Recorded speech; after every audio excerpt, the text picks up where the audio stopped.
Hello guys, আজকে আমি তোমাদের সাথে একটা ব্রেকিং নিউজ শেয়ার করব। বিশেষ করে এটা একটা ব্রেকিং নিউজ। ওকে, কি একটা ভয়ঙ্কর ব্রেকিং নিউজ। কিন্তু এভাবে কি আমি বলি কত পড়ার চাপ।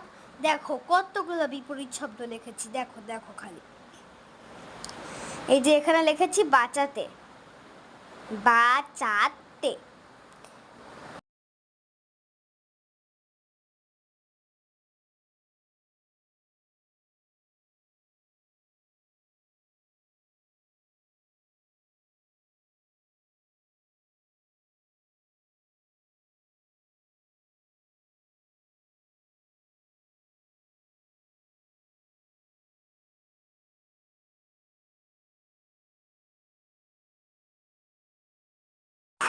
এত কষ্ট।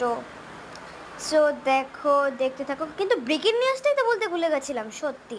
আসলে জানো, খিলগাঁওয়ে শুক্রবার আগুন লেগেছিল, ব্লাস্ট হয়েছিল। কিন্তু আমাদের শুক্রবারে যাওয়ার কথা ছিল।